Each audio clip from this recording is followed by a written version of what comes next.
Om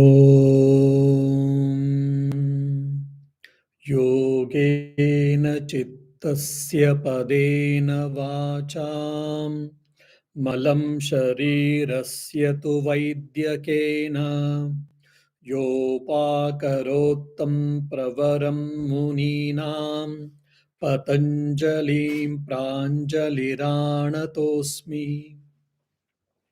Dear devotees, the meaning of this Sanskrit mantra is, O dear revered Patanjali, the greatest among the sages, with yoga you refined the mind, with giving grammar, you refined our speech, and by giving medicine, you refined our body. I bow down to you with the folded hands, the noble sage Patanjali. So he gave a three darshanas, three philosophies by which our mind, speech, and body, all the three have got purified. Or he has given the three scriptures or the three philosophies by which we can use as a means for the purification of our body, mind, and speech. Now, interestingly, if you see in the Bhagavad Gita, in the 17th chapter, when Krishna says the tapas, austerity or penance, he speaks of three tapas. One is Sharirika tapas, that is the austerity at the physical level.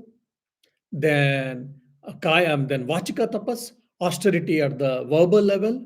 And the other is Manasika tapas, austerity at the level of mind. All these three things has been fulfilled by the great sage Patanjali by giving the three philosophies. And today onwards, we'll be starting the Patanjali Yoga Sutras. If you remember last two classes, I tried to discuss about the Raja Yoga.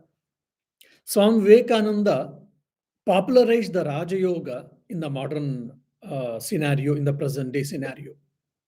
If you see the traditional Vedanta in the philosophy, Bhakti Yoga, the path of devotion, Gnana Yoga, the path of knowledge, and the Karma Yoga, the path of selfless action. These three were famous. It was widely known. It was widely known. But, however, in the middle part of India, it is like Bihar, Maharashtra area, and some part of East India. So only in the packets, in the small groups, this yoga was famous or was prevalent. Here yoga means, I mean, Patanjali yoga. Though Patanjali yoga was studied as a philosophy, but as a means of spiritual practice was gone behind much. Swami Vivekananda, by talking the four yogas at the global level, at the global level, it became so famous. Then people again they started studying. Again they started getting into this Raja Yoga or the Patanjali Yoga.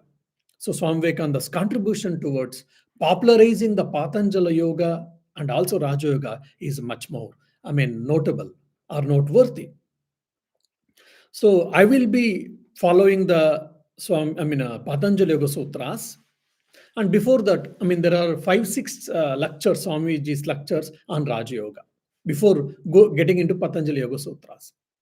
Swamiji takes a deviation from the traditional Patanjali Yoga there. I mean, he's trying to briefly explain what is Patanjali Yoga, Raja Yoga. There he also adds Vedantic ideas and few Tantra philosophic ideas also.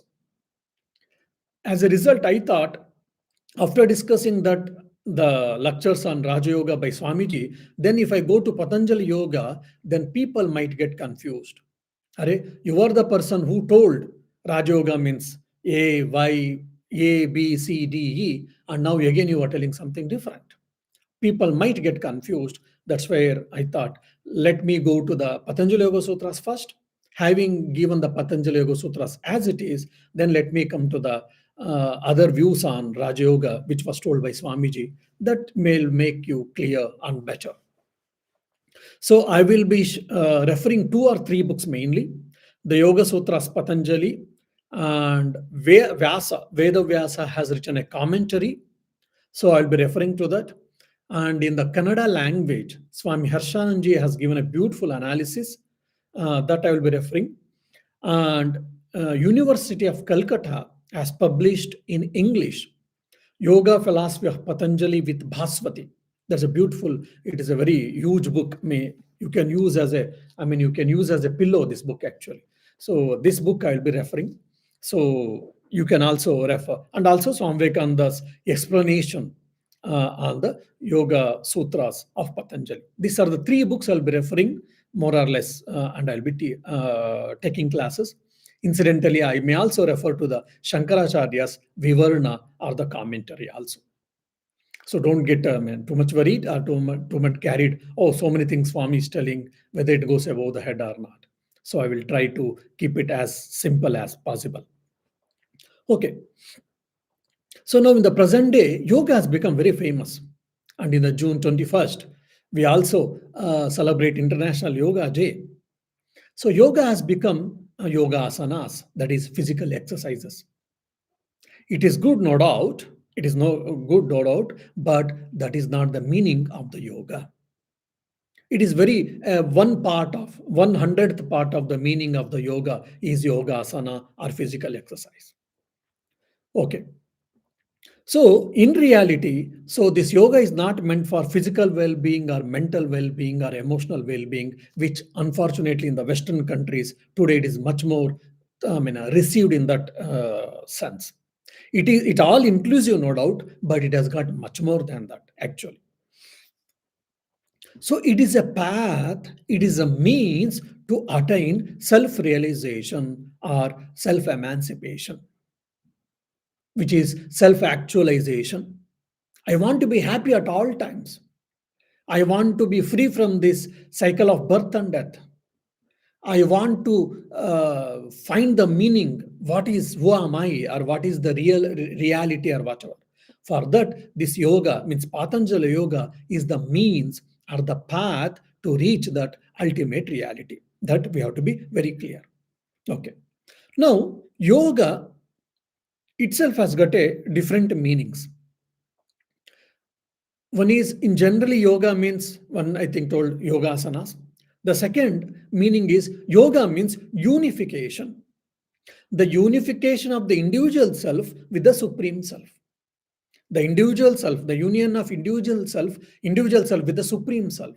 That is Jivatma, embodied self with the Paramatma, supreme self. That is the meaning, one of the meaning of the yoga. Means yujir yoge. Or that is a union actually.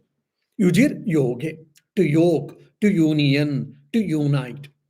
That meaning is holds good for the Bhakti Yoga and for the Jnana Yoga also.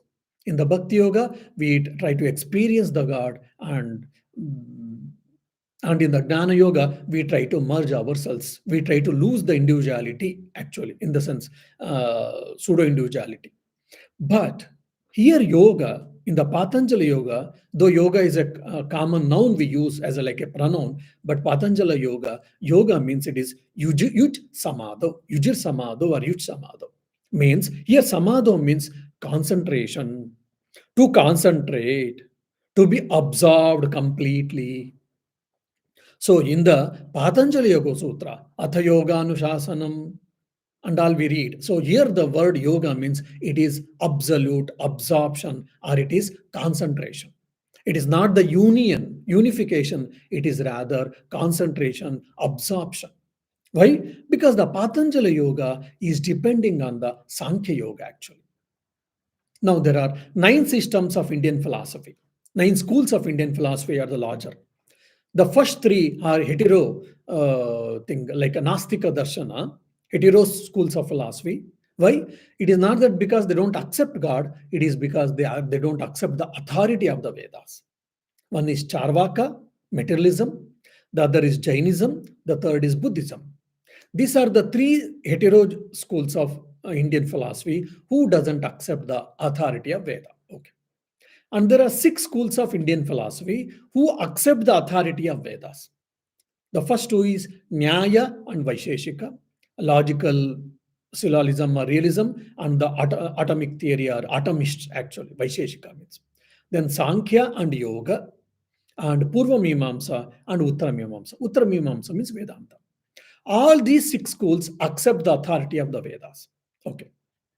Now, the Sankhya Yoga or the Sankhya philosophy doesn't accept the existence of God. Though there is a debate among it, but widely accepted is Sankhya doesn't accept the necessity of the God or the Ishvara, whereas the Yoga accepts the Ishvara. So Sankhya philosophy is a theory, and the yoga philosophy, Patanjali yoga philosophy, is an application part or the practical aspect part of the Sankhya yoga. It is like science and technology. Like for an example, quantum mechanics. Quantum mechanics we read, fine. Then the quantum mechanics is being used in day-to-day life or in the computing and other things. That's how they make sort of things. Today we are all using AI, for example, chat GPT and all. In a fraction of a second, you ask anything, it will tell. How? They say it is all because of computing and because of the quantum physics or quantum mechanics.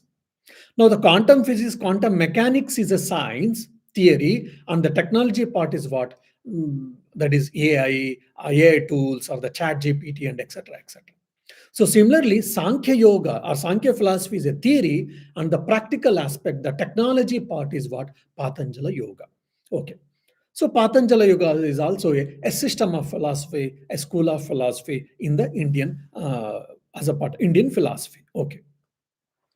Now, Patanjali Yoga Sutras. So, Yoga Sutras has been penned by, authored by Patanjali. That's why it is called Patanjali Yoga Sutras. And Sutras means what? Aphorisms or aphorism. Okay. So, in this Patanjali Yoga Sutra, by and large, it deals with the mind and its fluctuations. So the Indian psychology, like for example, Western psychology, it started with a Sigmund Freud, basically, just maybe 100 years before. But if you see the Indian philosophy, it goes back to the 2,500 years before itself. Because roughly, though Indian scholars, they give a lot early dates, but today in academical circle, the Patanjali's timeline is accepted around 200 BC. 200 or 300 BC to 200 AD, anyhow. So 2500 years before Patanjali gave these aphorisms on yoga. So he is the father of the Indian psychology. So it is the science which is dealing with the mind, the nature of the mind, the fluctuations of the mind, the science of the mind, and also it is also giving a techniques how to control your mind, how to channelize your mind, how to regulate your mind, or rather, how to make your mind fit enough to experience the reality or to reach the ultimate goal. So it is a beautiful science which teaches us to understand the nature of the mind and how to control it, regulate it, develop the concentration and attain the ultimate reality. How can we attain ultimate reality? For them, for the Patanjali Yoga and for the Sankhya Yoga, it is actually separation. If you see in the Bhagavad Gita, 13th chapter, Kshetrajna Yoga, there also we can see very clearly. So in the Bhakti Yoga, Gnana Yoga, it is a unification. For the Sankhyans and the Patanjali Yoga yogins, it is a separation. It is a diverse cases are becoming very a lot in every country, unfortunately, in the families between wife and husband. So here also it is like a separation, it is like a diverse. Separation between what? Separation from Prakriti. The separation of Purusha from the Prakriti. It is not the physical separation, it is a cognitive separation. Separation happens at the intellectual level, at the cognitive level. Just like there is a superimposition which we seek in Advaita Vedanta, in the Sankhya Yoga and the Patanjali Yoga also. They say that the Purusha has misidentified himself with the Prakriti. Purusha means individual soul. Here not it is a masculine gender. It is a Purusha means it is an individual soul. Individual soul has misidentified himself or herself with the body and mind or with the Prakriti, with the nature. That's why we are suffering. That's why we are experiencing the sorrow. The moment we separate ourselves from the Prakriti, from the nature, then that is what emancipation or realization, according to the Sankhya philosophy or the Patanjala Yoga school of philosophy. What do I mean by that? Means Purusha, I am the self which is consciousness in nature. Fine. For example, oh, when I'm working from morning to evening, I worked and I said, oh, I have to do all type of work. And I'm the only person who have to do work in my house or in the office. And I'm feeling bad, I'm feeling good, I'm feeling neutral, all these things okay. And if you tell to a yogi, Patanjali yogi, he says, oh my dear, who is working? Oh, I am working. Who is working? What do you mean by that? Then the yogi, with a calm and composed mind, my dear, who is working? He says, what? Don't you understand? I am working. Then the yogi says, my dear, think yourself. Who is working? You are that Purusha. You are that consciousness. You are that witness. How the witness can work? Do you mean that I am not working? How can you say this? If not, then they will send a letter for me. What do you say? A letter of redundancy. For the day-to-day life or the transactional reality, maybe yes, you are working, but in reality, who is working? Then we start scratching our heads, or he or she starts scratching the head. Then the yogi says that, my dear, your mind and sense organs are working. You are not working. You are just witness. I am the witness. You are that witness. I am that Purusha. You are that Purusha. I and you are witness. We are just witness. Our body and mind and sense organs or intellect, whatever you say, they are working. Just like now the bulb, if starts telling that, see how beautifully I am glowing. The glow doesn't belong to the bulb. It only belongs to electricity. But without electricity, bulb cannot blow, and without bulb, electricity cannot glow. Isn't it? So similarly, without Purusha, Prakriti cannot work, and without Prakriti, Purusha cannot do any activities. Both are required, no doubt. But because of the attachment, because of the overlap, the problem has started. So the Sankhya and Yoga says that get out from that, or get out from that overlap, separate yourself. For example, now I am working. No, my body and mind is working. I am just witness. Then you say, how can we then work? If I start practicing this yoga, if I start practicing this yoga or Sankhya yoga or Patanjali yoga, how can I work? The yogis say, no, you can work still better. Why? There is no resistance at all. There is no reaction at all. There is no attachment at all. Then I can work better. That's where Swami Vivekananda says, a calmer mind, the mind more and more it becomes calm, it can do more work. It can do more amount of work qualitatively and quantitatively. When I'm witnessing, when I'm in a witness mode, I can work more. I can work more means my body and mind can work more. For an example, Swami Vivekananda, or for example, Adi Shankaracharya, or for example, Buddha, all these great peoples, they worked more than us, but they were happy at all times. Why? Because they were not attached, or they didn't have ignorance that I am doing. They were very clear that my body and mind is doing, they're performing it. Mind and body is doing its actions. I am only the witness. So it is not the state of insensitivity, it is not the state of inertness, rather, it is the state of absolute bliss, it is the state of transcendentality. So, to attain that state of absolute peace and transcendentality, this yoga has been told, or Patanjali yoga has been prescribed. Okay, now keeping this as a background, let us go into the Patanjali Yoga Sutras. So this Patanjali Yoga Sutras has got 4 chapters, 4 adhyayas or 4 chapters. Please sit. Yeah. 4 chapters. The first chapter is called Samadhi Pada. Samadhi Pada means, again, it is a chapter on concentration. Okay. The second is Sadhana Pada, the chapter on practice. The third is Vibhuti Pada, one who attains control of the mind. What supernormal powers, like miracles and all we speak, so that supernormal powers, unnatural supernatural powers, one what all things one can get, has been described in the Vibhuti Pada, the third chapter. And the fourth chapter is Kaivalya Pada, that is the chapter on liberation. So basically 195 sutras we have got, and which is been classified into four chapters. So when I say sutra, sutra, what do you mean by sutra? It is a beautiful, there's a definition for sutra. Sutra means it's also like a thread actually. Here sutra means alpaksharam asandigdam saravat vishvatomukam astobhaya anavadyancha sutram sutra vido vidu. A sutra means it is expressed in minimal words, yet packed with the maximum meaning, presented in a clear, unambiguous, and precise manner. See, it should have a very less words, and it should be packed with the maximum meaning, very deep meaning, soaked with a deep meaning, and it should be also very clear, unambiguous, and precise manner. That is the nature of the sutra. Aphorism. What is aphorism? That is the definition.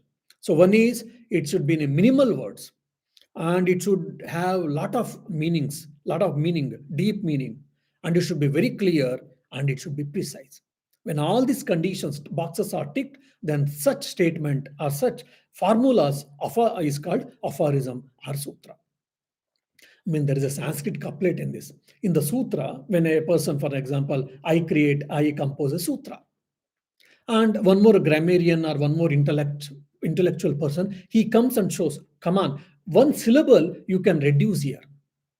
One syllable you can reduce, one alphabet you can reduce in the sutra. If someone shows, they feel that as if they have got a child. I mean, so much happiness they get, it seems. I mean, in a very cryptic way, in our forefathers, the rishis used to give. Why? Two things we can think why. One is, in those days, there was no written books were available. It was only oral tradition. Guru used to teach, and Shishya used to listen, and he used to memorize, he was supposed to remember, and the tradition was there. So as a result, they used to give very in a cryptic way so that it is easy to remember. And also they were quite intelligent, they were well informed possibly. As a result, and if this is given to someone else, so that they will not misuse the knowledge. For example, today, most of the countries are having a problem with the nuclear technology. If it goes to the wrong people's hands, what happens? The world can be destroyed. So the knowledge also can be used for destruction. So when you use in a cryptic way, until otherwise you are eligible and you got the knowledge from the right source, you can't decipher it. That is also one more probably intention of our forefathers. They used to give the philosophy or the knowledge in this cryptic way. Okay. Now, if you see in the entire Patanjali Yoga Sutras, there are three sets of spiritual disciplines has been given to the aspirants. Now, interestingly, in the Indian scriptural traditions, always they give even in the Bhagavad Gita also we can see same thing. They give the spiritual practices for the Uttama Adhikari. For the Uttama Adhikari means for the best aspirant. One who is well educated, well cultivated. Educated means well cultivated, well refined mind, the best student. Okay, these are the suggestions, these are the practices which is meant for the best student. After reading, then if some XYZ thinks, oh, I think I'm not the best student, I am a mediocre. Then they give a second set of instructions, which is for mediocre students. Okay, then it has been studied, it has been understood. Then a student understands, probably I am not even mediocre. I am the base student or the beginner. It is called Manda Adhikari. Then they used to teach for the Manda Adhikaris, for the beginners or for the less qualified. Then the question might come for us. They could have done upward. Yes, but if you start with the beginner course, then you said, oh, it is so easy and it is good, and you might get stuck with there itself. So instead of that, you read for the spiritual practice for the best. No. Then you come to mediocre. No. Then you come to beginners course. Then you say yes, that I mean that is suitable. Then you start your spiritual practice, and also at the same time you will get an inclination, or you will get a what you say uh, an aspiration that I should become better, so that I should be eligible for the mediocre spiritual practice and also for the best spiritual practices. So probably that was the intention from our rishis. Okay, what was the spiritual practices given by the Patanjali for the best spiritual aspirants? Uttamadhikari, they say. For them, he has given only two spiritual disciplines for the best spiritual aspirant. What does it mean? Only two spiritual practices, which we all know that is Abhyasa and Vairagya. Abhyasa, practice, and Vairagya means what? Detachment. What is Abhyasa and what is Vairagya? When we go to the Sutras, we'll try to understand. So, the best spiritual, for the best spiritual aspirant, the scripture, I mean, practice was given by Patanjali is Abhyasa and Vairagya, practice and detachment. That's all. Okay, no, that is not enough for me. Probably I think I'm not the best student. I'm mediocre. Then what is the spiritual practices given by the Patanjali to the mediocre students? They say Kriya Yoga, Swadhyaya, Tapas, Swadhyaya, Ishvara Pranidhana, Kriya Yoga. There is a Kriya Yoga school of philosophy. I'm not speaking of that Kriya Yoga. I'm speaking of the Kriya Yoga, which is mentioned by Patanjali. So tapas, austerity or penance, swadhyaya, self-study, Ishvara pranidhana, surrender to the Lord, surrender to the divine, supreme self. These are the three spiritual practices which has been given to the mediocre students, mediocre spiritual aspirants. When you feel, oh, okay, I think that is also not enough. I need some more things, or probably I don't even uh, stand in the mediocre. Probably I'm a beginner or I'm less qualified. If you say, then they say, okay, that means you start with your spiritual practice on the Ashtanga Yoga. Yama, Niyama, Asana, Pranayama, Pratyahara, Dharana, Dhyana, Samadhi. Ashtanga Yoga. 8 limbs of yoga, which has become very famous in this present day scenario. This Ashtanga Yoga has been given by Patanjali for the less qualified or for the beginners. But unfortunately, in the present day context, that itself has become the alpha and omega of our life, or alpha and omega of the yoga philosophy. Yeah.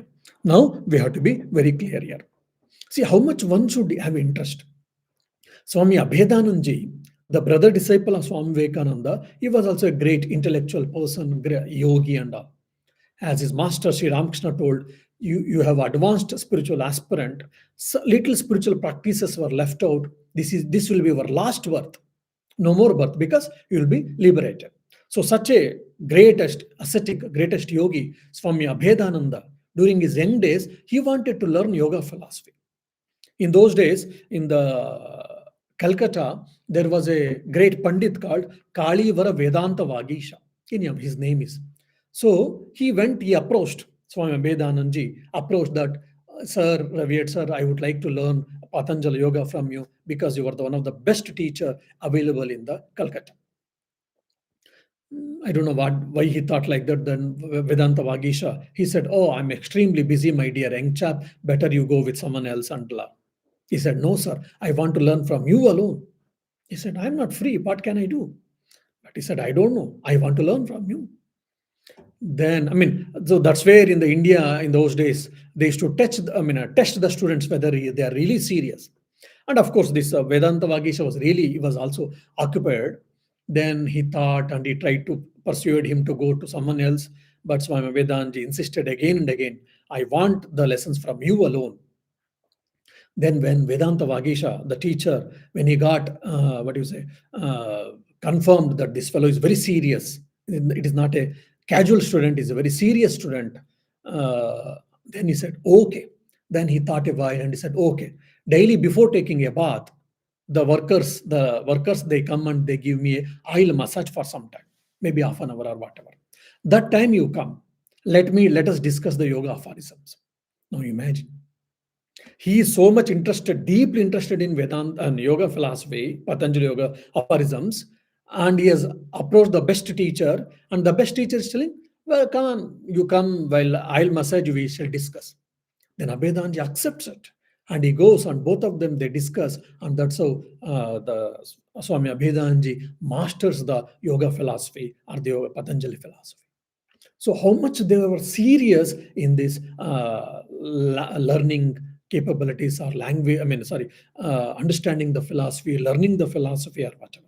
So such, what you say, deep, systematic, deep commitment when we have got for our any approach, either in the mundane life or in the spiritual life, then only we can reach our goals. Many times we think, I am trying to do spiritual practice for a long time, I am not able to attain the goal. Why? Or there is no progress. Why? Because we have taken casual approach.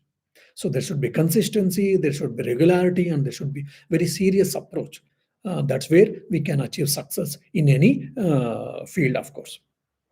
Okay. So this Uttama Adhikari in Bhagavad Gita, it is called Yoga Ruda. Just it is extra information. And Madhyama Adhikari is being called Yunjanaha. And the Manda Adhikari, the beginner or the less qualified, is called Aruruksha. Okay. Now, at least then the question might come, Swamiji, you are giving only introduction and the background. When are you going to the sutras? When you are going to aphorisms? So the Samadhi Pada, that is the chapter on the concentration, the first sloka, the first sutra, the first sutra, first aphorism, which is quite famous, every one of us we know. Atha Yoga Anushasanam. No, Atha Yoga Anushasanam. Now, yoga is being explained. That's all. Oh, now you said Alpaksharam. Yes, few letters are there. Asandigdam. Yes, there is no ambiguity here. Fine. But Vishwatomukam. Asandigdam. Okay, I understand. There is no ambiguity and there is a precision also here. Okay. But Vishwatomukam.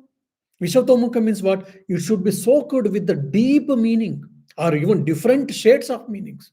Here, what is there? In this aphorism, there is nothing been seen. I think the definition of sutra, if you are following my class or my thoughts seriously and remembering, then you should get this question. Then I say, hold on, hold on. This is the simple meaning. When you go deeply, you will understand how much this simple, small, cryptic statement has got so many meanings. Okay. Now, atha. Now, then they use. That's what the literal translation they do. But actually, this one word atha has got so many meanings. Okay. Atha means it can be beginning. Atha means afterwards. Atha means auspicious. Atha means question. Atha means complete. Atha means related to previous. Atha means eligibility. Now, so many shades of meanings are there for Atha. Now, the question should come for us, oh my dear, my goodness. Now, Vishwatomukam we can understand. Now, which should be taken here? Atha means. So here we need a tradition. Here we need a guru or a teacher. So here Atha means there are so many shades of meaning. We should take two meanings, they say. One is beginning and the second is eligibility. What is this? I will explain a little later. So Atha means now and then, the simple translation of the Sanskrit word into English, but Atha actually means beginning and eligibility. Okay. Yoga. Yoga means what? Yujir yoga, yujir samadho. So one is yujir yoga, that is unification. No, already I have discussed. Yujir yoga cannot be here. Yujir samadho has to be taken. Here yoga means it is to be understood as a concentration, not as union. Concentration means one-pointedness, absolute mental stillness, absolute calm, and all. That is what means yoga. So it is like the tip of a nail. We hit the nail on the to hang something. We hit the nail to the wall, and the bottom of the nail will be such a sharp edge. It is more and more sharp. It will be penetrating, and it is more blunt. It cannot penetrate the wall. So similarly, the sharp edge is there. that sharp edge that is called agra, ekagra, means like that it should be a single thought or no thought. Okay. Anushasanam. Anushishyate anena iti. It means anu means what? Anu means after, following, in sequence. Shasana means instructions, discipline, teaching, command. Now, very well, you can understand how this sutra aphorism has got so much deep meanings.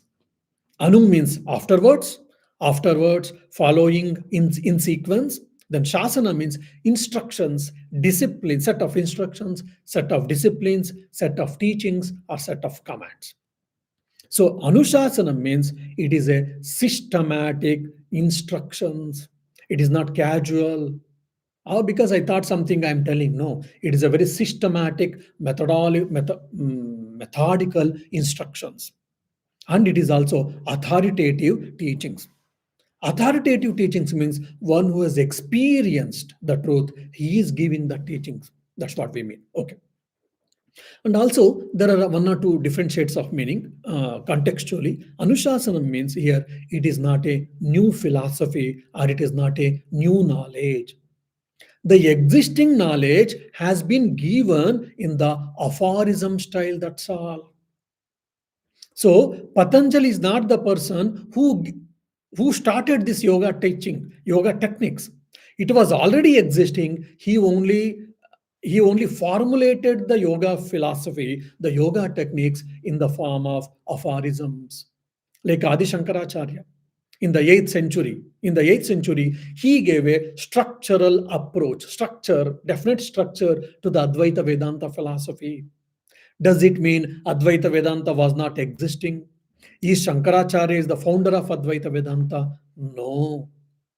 Before the advent of Adi Shankaracharya, Advaita Vedanta was pre-existing. Then what did he do?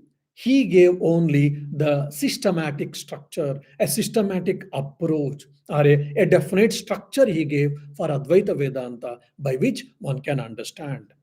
So he gave only structure, like using the Prasthanatraya, three canons like Bhagavad Gita, Upanishads, and Brahma Sutra. He interpreted the Advaita Vedanta. Then the next coming all acharyas, teachers, they followed that same system. So he created a system by which how a system of philosophy should be established. So similarly, Patanjali didn't start the yoga system. Actually, yoga system was already prevalent. There were n number of sages who were practicing it, who have reached the goal, and there were already even some commentators say that there were books already on yoga. Unfortunately, they are not available for us today. So this is the first book. So he gave only definite structure, or rather, he gave the ancient wisdom in the aphorism style. That is what the meaning of Anushasanam. Anu means Shasana means what? It is being commanded, which is already existing. Commanding means what here? To be followed, to be listened, to be practiced. So, Atha Yoga Anushasanam means what? Now, the systematic instructions on yoga begins. Now, Buddha was also greatly influenced by, because all his teachers were Sankyans, yoga. So he had a lot of influence on Sankhya and yoga. So there's a lot of connection between the Buddhism and the yoga philosophy. If you study Buddhism, if you study Sankhya and yoga, you can find there's a lot of similarity. And why even Westerners have been so much attracted towards Buddhism? Two things. One is because they stress on meditation, which is palpatably we can practice and experience that peace. That's one thing. Second thing is the Indian psychology is what? The Sankhya, the yoga. And the Westerners always attracted toward the psychology and all. The Indian psychology is what? The yoga, and Buddhism is depending on the Sankhya and yoga. That's how it is a well connected between them. Yeah, it is an extra information. Okay. Now, here concentration, we are saying, what does this concentration here means? That concentration which helps us to weaken the kleshas. What is kleshas and all we will discuss in future, which helps to loosening the bondage of action. bondage of karma, which paves the way to the asserted arrested state. Arrested state means what? Completely arresting the mind and its fluctuations, basically. Okay. Now, after telling this, Atha Yoganushasanam, so much meaning. Still, I can give a lot of other different meanings, but this is enough. Now, there is also called Anubandha Chatushtaya, fourfold connection. Chatushtaya means fourfold, Anubandha means connection. The beauty of the Indians is so they're rational and so pragmatic, even so called. Even the Vedanta is also pragmatic, even that way. In any text in the scriptures, according to the Indian classical literature style, if you're writing a book, at the beginning itself, you should declare for whom this book is meant for. Adhikari, this book is meant for whom? And then Vishaya, what is the subject, what is the content, topic you are going to discuss? Adhikari, who is fit, for whom this book is meant for? Who is fit? For whom this book is meant for? And what is the topic or the content of this book is? Then the third is Prayojana. And by studying this and by reading this, what I am going to get? The Prayojana means the purpose or the benefit, what I'm going to get by studying this book, the third. The fourth is the relationship, means the connection between the student, the subject, and the self. That should be told. All these four things has to be told at the beginning itself, not at the end, at the beginning itself. If you take any traditional, our Indian scriptures text, you will see all this Anubandha Chatushtaya. Okay. Now, Swamiji, are you going to tell the second sutra or second aphorism of Anubandha Chatushtaya? I tell no, my dear. Anubandha Chatushtaya, the fourfold connection, exists in the first sutra itself. Oh my God. But we didn't understand because Atha Yoganushasanam. Now the yoga will be explained. Okay, the systematic instructions on yoga will be explained, you told. Now, okay, but where is a subject matter there? Where is the connection? Where is the who can study this? Yeah, that's why I say your sutra is a very cryptic statement. We need lot of intelligence to read and to understand. We need lot of preparation. Now let me explain you where how these fourfold connections are existing in this small first sutra called Atha Yoganushasanam. Now, first word is explaining us the adhikari, one who is qualified to study yoga sutras, Patanjali Yoga Sutras. Atha means what? Already I told you very clearly. Atha means what? Then, or rather, it is adhikari, who is eligible to study. So here, who is qualified? Who is qualified to study this? Here, one who wants emancipation, one who wants realization, one who wants to experience the ultimate reality, such and such a person, or one who wants to arrest the mind and experience the reality, he is fit to study Advaita, to study yoga philosophy. So, one who is interested in emancipation and concentration or absolute stillness, he is in the Atha Yoga Anushasanam, it is telling very clearly one who wants to reach the ultimate reality by controlling the mind, by stilling, by quietening the mind, by arresting the mind. One who can reach the ultimate reality, all of them are eligible to study the yoga philosophy. Okay, Adhikari over. Now, Vishaya. What is the content? What is the topic? Subject matter of this text? Yoga. The word yoga itself is telling very clearly it is what is the subject matter content here. So it is, you can say Patanjali Yoga, Raja Yoga, Kriya Yoga, Ashtanga Yoga. What else you can say that? Here yoga means what? Yujir Samhado means it is speaking on the concentration or the techniques of the concentration by which one can arrest the mind, one can control the mind, one can have a self-mastery. Okay. Prayojana. We all know. Well, oh, Swamiji, I think now we can know that we can tell. What is the prayojana? Prayojana is what? Samadhi. Means attaining the emancipation, attaining the absolute concentration. You may get question that why Swamiji again and again you are telling absolute concentration, absolute concentration. Why not? Why not? Why? For example, I am interested in cricket. I am watching a cricket. I think recently last week there was a cricket match between Indians and India and the Britishers. There was a test match was going on.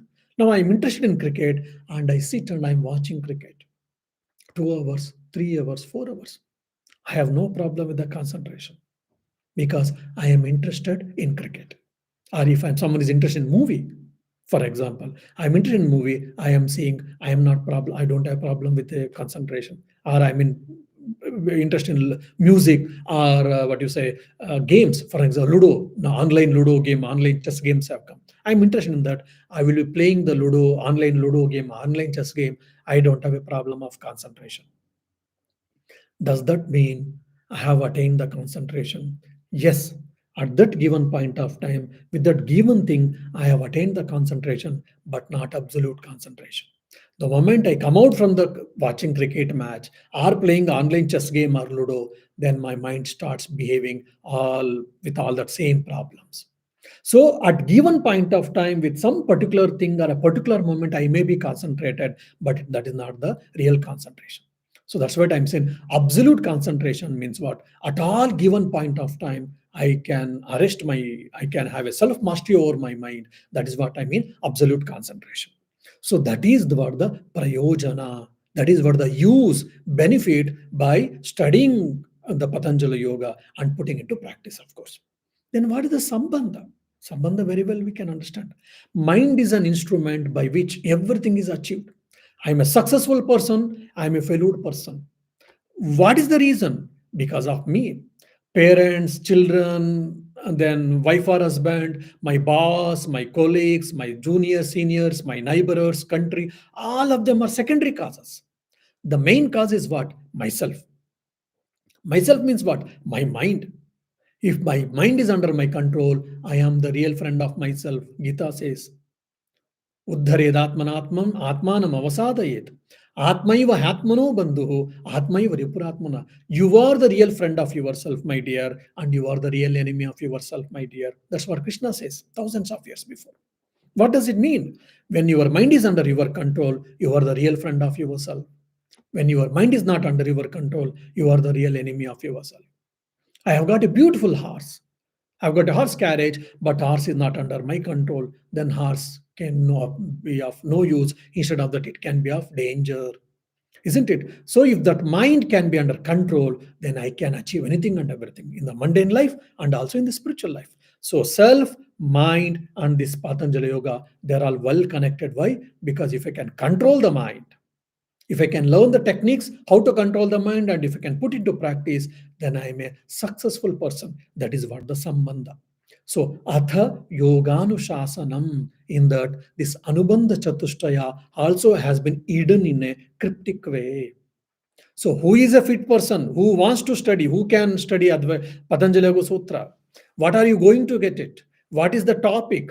And what do I can expect and how I am related with the subject matter. All these things are told in this one sutra, Atha Yoga Anushasana. And there are glossaries, there are commentaries, and there are explanations. When we study all these things, still they give a lot of different still deeper meanings. And there's a great Buddhist monk called Vijnana Bhikshu. He also gives a very wonderful explanations on these things. I'm not going to all the technical details. So overall coverage, I will try to do in this yoga sutras, and also I will try to link into the present day context so that we can derive some inspiration, derive some takeaway messages, so that which we can implement in our day-to-day life, and which we can try to lead a happy life or a good life. So this what will be our scheme. So Atha Yoga Anushasanam, I think now you have understood. Yoga Chitta Vritti Nirodha. What? That yoga, that samadhi, how to attain that samadhi? Chitta Vritti Nirodha. By having a complete cessation of the thoughts in the mind, or having a self mastery over the mind, is what the yoga. Yoga, Yujir Yoga, we have said, Yujir Sama and Samadho and all. So, what is that? Again, one more, still more explanation has been given. The second sutra, that complete cessation or completely arresting all the fluctuations of the mind, all the thoughts of the mind, is what the yoga. That is in the second sutra.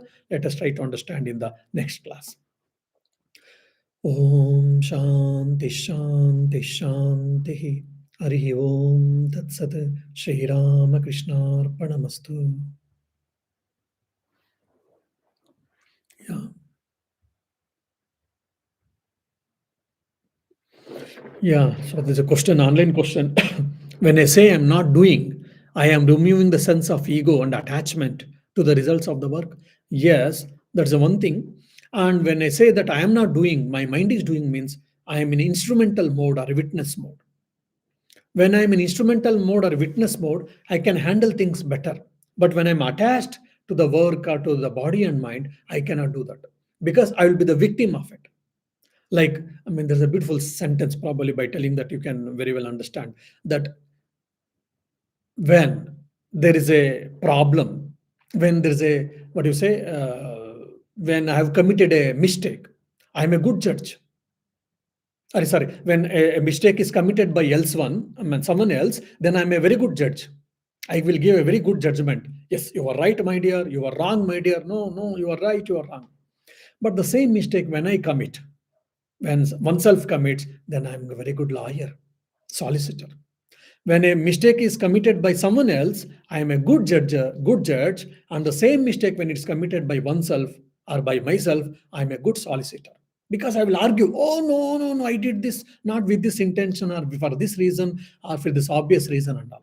So that's what, without attachment, we can be in the witness mode or the instrumental mode. We can enjoy the life better, we can do the work better, and we can achieve success and all. Yes, because of lack of attachment and lack of pseudo ego. Yeah, thank you. Anyone, you got any question? Yeah, the first Sutras is fairly simple, and I understood different aspects of who it is for, or what you will learn, and what the benefits are. But I think I just need to listen to the talk again to see how you link them to the first sutra, and then I'll have more questions. Okay. So you want to learn more about Anubandha Chatushtaya, how Anubandha Chatushtaya is connected with the Hatha Yoga Anushasana. Yeah, I mean, the first time, yes, it will be difficult, I understand. It will read some more. The names are not familiar to me. Yeah, that's the reason I always give a English translation. So probably if you feel difficulty, then forget about Sanskrit, then just hook on to the English words alone. Then probably you'll be able to follow it, I think.